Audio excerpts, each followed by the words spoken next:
Hello and welcome to my Productivity Mastery series, and this week I want to talk to you a little bit about managing your distractions. Now, one of the inevitabilities of a modern day life is we are going to be subjected to hundreds if not thousands of distractions every single day.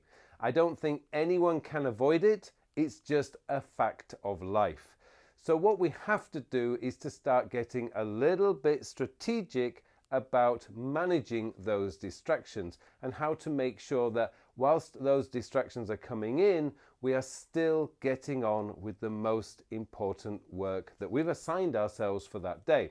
Now, one of the key areas of this is to use your calendar very wisely. I have a rule that what goes on my calendar gets done. So what I do is I will schedule blocks of focus time to do specific work, whether that's writing a blog post, whether that's preparing a presentation, whether that's preparing for a workshop. Whatever it is, I will block time off in my calendar each week to focus in on that specific work. And because I have that golden rule about my calendar, what goes on my calendar gets done, I know that when I see on my calendar between 9 a.m. and 11 a.m. it's focused in on doing presentation preparation, then that is all I will do. My phone will go into do not disturb. I will turn off all my notifications on my computer and I will focus in for 2 hours on that specific task.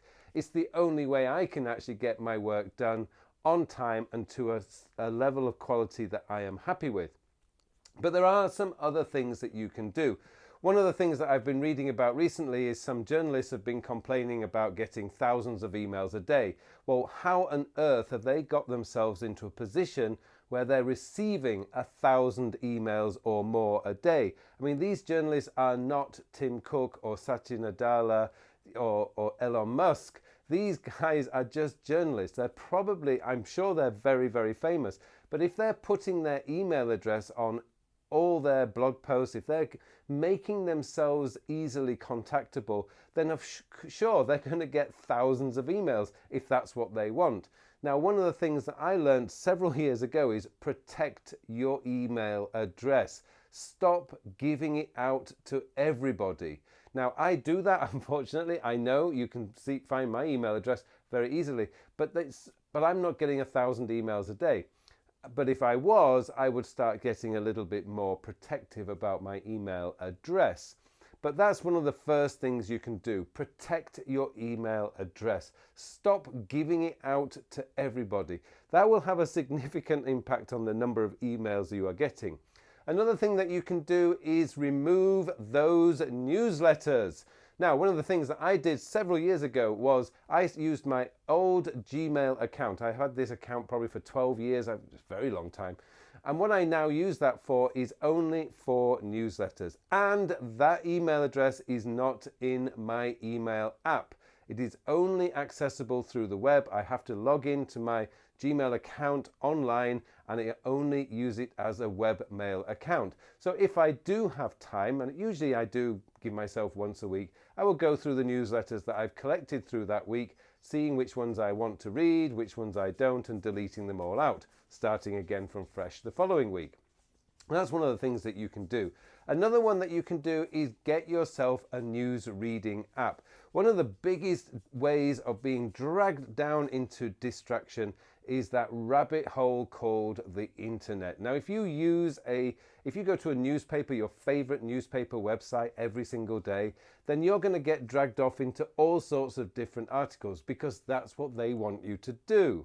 So what I've done is I've selected a number of topics that I am specifically interested in, and I use a feed, RSS feed reading service, which comes into an application called Reader, which I'll put a link into the show notes below.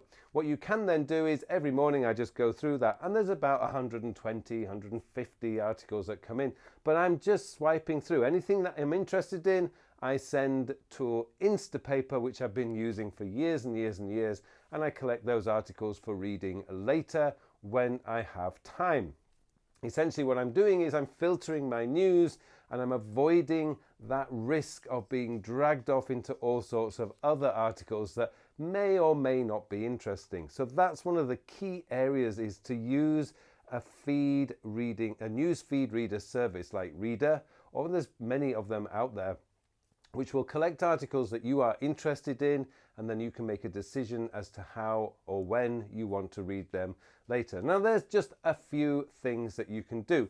Others, if you're more disciplined, is set yourself social media time. I give myself 30 minutes each day to go through my Facebook feed, Twitter and so on, so that I can just check to see if there's any messages and see what my friends are doing and family, etc.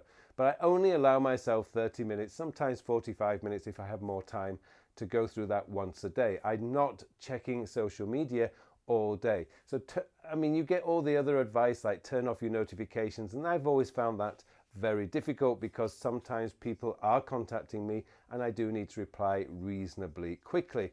But if you give yourself 30 minutes, 40 minutes each day for social media time, then you're actually giving yourself permission for that, and I would not describe that as procrastination. So there's a few tips that you can do. Get those news feeders,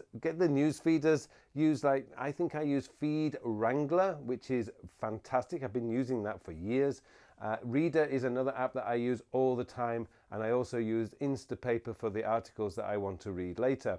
Get those newsletters out of your email. That is a key one, and use a dedicated webmail service. Create yourself an account if you don't have one, and only use that email address for newsletters. And another one that you can do is to stop giving your email address out to everybody. If you want to reduce your email, then stop giving your email address out. Protect it. It is your email address. And finally, a really good one is stop replying to all your emails, because only reply to the ones that require replying to. And of course, you do need to use a little bit of common sense here. Being polite is very important, but the more emails you send, the more emails you're going to get, and that's going to start causing a lot more distractions. Okay, hopefully this has given you a few tips. Thank you very much for watching this episode, and it just remains for me now to wish you all a very, very productive week. Thank you for watching this video. If you liked what you saw and you would like to learn more about becoming better organized and more productive, then get yourself enrolled in my free beginner's guide to creating your own COD system. And if you'd like to learn more about how I can help you, then visit my website at carlpullein.com. All the details are in the show notes below.